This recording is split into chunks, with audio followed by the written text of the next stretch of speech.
Thomas creature को मारकर बाहर आता है। तभी सारे लोग खुश हो जाते हैं।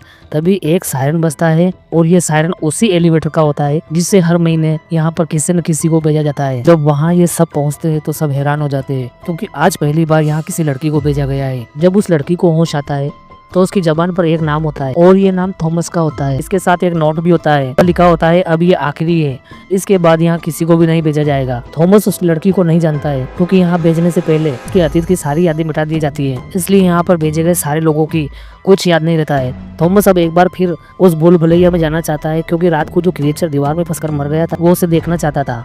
थॉमस, मिन्नू और कुछ बच्चे उस जगह पहुंच जाते हैं। वो लोग देखते हैं कि क्रिएचर की बॉडी के अंदर एक डिवाइस होता है जिस पर कुछ नंबर लिखे होते हैं और ये नंबर वही नंबर होते हैं जो बॉक्स पर लिखे होते हैं, जिस बॉक्स से इन्हें एक एक करके भेजा गया है। यानी जिन लोगों ने इन्हें यहाँ भेजा है उन्होंने ही इस क्रिएचर को बनाया है। उसके बाद ये सब बाहर आ जाते हैं, जिसके बाद थॉमस को भी रनर बना देते हैं क्योंकि रनर से ही भूल भुलैया के अंदर आ सकते हैं। फिर मिन्नू थॉमस को एक जगह ले जाता है जहाँ पूरी मेज यानी कि भूल भुलैया का पूरा नक्शा दिखाता है। मिन्नू कहता है कि हमने पिछले 3 सालों में मेज के चप्पे चप्पे को छान मारा है, उसी के आधार पर हमने एक नक्शा बनाया है और हमें बाहर जाने का कोई रास्ता नहीं मिला। और एलबी ने भी मुझे ये बताने से मना किया है क्योंकि एलबी चाहता है कि सभी लोगों के बाहर निकलने की जो उम्मीद है वो टूट ना जाए। लेकिन अब ये डिवाइस हमें उस क्रिएचर से मिला है जिस पर नंबर 7 लिखा है। मतलब मेज के अंदर 8 दरवाजे है, यानी क्रिएचर 7वें दरवाजे से आया था और सारे दरवाजे बदल जाते हैं। फिर एलबी की हालत खराब हो जाती है, जिसके बाद थॉमस उस दवाई को जो बॉक्स में मिली थी उसे एलबी के शरीर में लगाने की कोशिश करता है, लेकिन थॉमस नाकाम होता है। लेकिन लड़की तेजी से एलबी को वो दवाई लगा देती है, जिसके बाद एलबी नॉर्मल होने लगता है। अब अगली सुबह मिन्नू और थॉमस भूल भुलैया के अंदर जाते हैं। जब वे भूल भुलैया के 7वें ब्लॉक नंबर पर पहुंच जाते हैं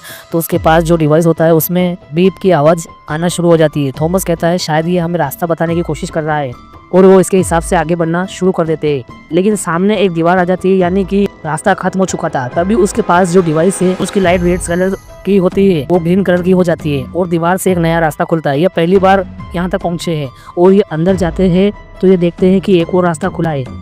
वहाँ से एक रोशनी निकलती है और वो रोशनी इन दोनों को स्कैन करने लगती है। स्कैन करने के बाद रोशनी को पता चल जाता है कि ये क्रिएचर नहीं, ये इंसान है। जिसके बाद अब एक एक करके दरवाजे बंद होने शुरू हो जाते हैं। ये दोनों तेजी से यहाँ से भागना शुरू करते हैं क्योंकि अगर ये यहाँ से नहीं भागे तो ये यहीं फंसकर मर जाएंगे। यहाँ पर बड़ी तेजी से पूरा भूल भुलैया बदल रहा होता है, लेकिन किसी तरह से भागते भागते भूल भुलैया के बाहर निकल जाते हैं और बाहर ये सबको जाकर बताते हैं कि हमने एक नया रास्ता खोज लिया है और हम उस भूल भुलैया के बाहर निकल सकते हैं। अब एलबी को होश आ जाता है, वो पूरी तरह से ठीक हो जाता है। फिर थॉमस एलबी से कहता है हमने एक नया रास्ता खोजा है, हम बाहर निकल सकते हैं।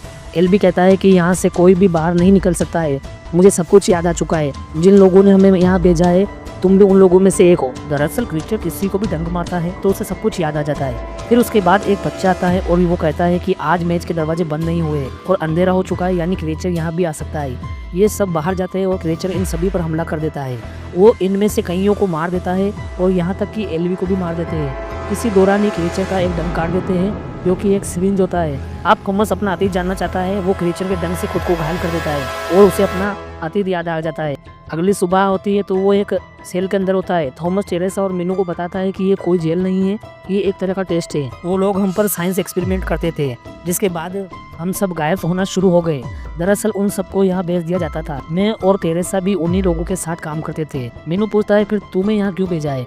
थॉमस कहता है मुझे इस बारे में कुछ पता नहीं है, लेकिन मिन्नू और कुछ बच्चे थॉमस के साथ थे।